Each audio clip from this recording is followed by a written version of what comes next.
आप एक गारमेंट के व्यापारी हैं या फिर गारमेंट का आप दुकान खोलना चाहते हैं, तो यह वीडियो आपके लिए बहुत ही इम्पोर्टेंट होने वाला है दोस्तों। जैसे आप एक गारमेंट का अगर आप स्टोर खोलना चाहते हैं, तो यह वीडियो देखने के लिए इसलिए मैं बोल रहा हूँ ताकि आप अपने व्यापार को कैसे मैनेज करें, अपने व्यापार को में पकड़ कैसे मजबूत करें। क्योंकि आप एक चीज़ें मैं बोलता हूँ सर, कि अगर आपके पास कम पूंजी है तो आपको व्यापार कतई न करें। क्यों? क्योंकि वो पूंजी सारी खुद ही खा जाएंगे हम आप। मतलब कम पूंजी अगर रहेगा तो वो पूंजी हम खुद ही खा के खत्म कर देंगे। इसलिए कम पूंजी वालों के लिए तो व्यापार बना ही नहीं है।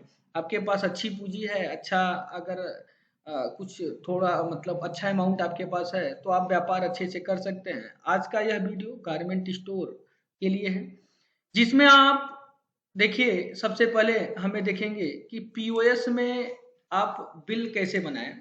तो पीओएस में बिल बनाने के लिए आपको एक बारकोड स्कैन करना है। जैसे 0001 हमने स्कैन किया या 0008 स्कैन किया, इस तरीके से आप स्कैन कर लीजिए। स्कैन करने के बाद सेटल बटन पे जाके जैसे 1119 रुपए का बिल बना तो मैंने 1200 रुपए पे कर दिया और इंटर इंटर इंटर बटन को प्रेस कर जो ये प्रिंट आउट आपका आएगा। अगर आप मॉल बेसिस टाइप का अगर प्रिंट आउट चाहिए तो आपको 3 इंच में ले लीजिए। अगर आपको A5 साइज A4 साइज में अगर आपको इनवाइस चाहिए वो भी बन जाता है, मिल जाता है आपको इसमें से। तो अगर आप किसी प्रोडक्ट को सर्च कर अगर आप सेल करना चाहते हैं तो आप इस तरीके से, यहाँ पे हमने साड़ी 2 है तो इस तरीके से आप ऐड करके भी आप सेल कर सकते हैं, या बारकोड स्कैन करके भी आप सेल कर सकते हैं। जैसे 1200 रुपये हुआ तो 1200 यहाँ पे करके, या तो आप अगर कैश नहीं देना चाहते तो आप अगर गूगल पे फोन पे से अगर आप पेमेंट लेना चाहते हैं तो ये भी स्कैन कर आप इस क्यूआर कोड को गूगल पे, फोन पे, अमेजोन पे से इजी और आसान तरीके से आप बिल वगैरह बना सकते हैं और एक्सेप्ट कर सकते हैं पेमेंट। ये जो क्यूआर कोड का जो स्कैन होगा तो मास्टर में एक आपका यहाँ पे यूपीआई आईडी इंटर करने के लिए है, तो जो यूपीआई आईडी होगा इसी यूपीआई आईडी पे आपका पेमेंट चला जाएगा, मतलब इंसान तुरंत। इसके बाद हम आपको बताते हैं कि आपको अगर स्टॉक मैनेज करना है तो यहाँ पे स्टॉक आप क्लिक कर लीजिए। जैसे आप सेल करेंगे आपकी स्टॉक में से आपका माइनस हो जाएगा, सेल रिटर्न होगा तो आपकी स्टॉक में प्लस हो जाएगा। अगर आपका किसी प्रोडक्ट को परचेज करते हैं तो स्टॉक में प्लस हो जाएगा, अगर आप परचेज रिटर्न करते हैं तो माइनस हो जाएगा। तो इस तरीके से सारी चीज़ें हैं, आपको स्टॉक में ऑटो मैनेज आपका यहाँ पे फीचर्स हो जाएगा।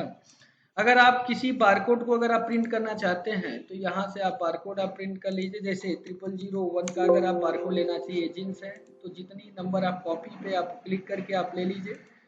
अगर अगर ओपनिंग स्टॉक को लेना चाहते हैं या फिर परचेज स्टॉक को लेना चाहते हैं तो उसमें भी आप बारकोड आप ले सकते हैं। जैसे मैंने 33 पीस अभी बारकोड मैंने लिया है, तो ये देखिए मैं थोड़ा सा जूम करता हूँ। जूम करने के बाद ये देखिए यहाँ पे एमआरपी आ गया, यहाँ पे जीन्स प्रोडक्ट आ गया, यहाँ पे ब्रांड आ गया, डिजाइन आ गया, जो भी है एक्सल डबल एक्सल जो भी है आपका ये आ जाएगा। यहाँ पे इस तरीके से आप एंट्री आप कर सकते हैं इजी और आसान तरीके से, और प्रिंट आउट भी ले सकते हैं।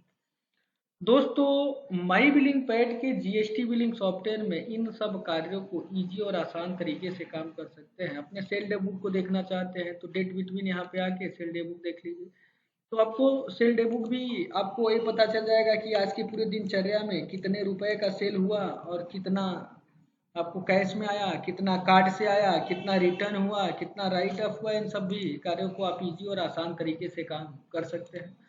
दोस्तों आप एक अगर व्यापारी हैं और व्यापार आप चलाना चाहते हैं या फिर आप करते हैं तो आपको एक बिलिंग सॉफ्टवेयर के साथ अगर अपने व्यापार में अगर आप काम करते हैं तो आपके पूरे व्यापार की पकड़ इजी और आसान तरीके से आप काम कर सकते हैं और अपने व्यापार में तरक्की इजी और आसान कर सकते हैं।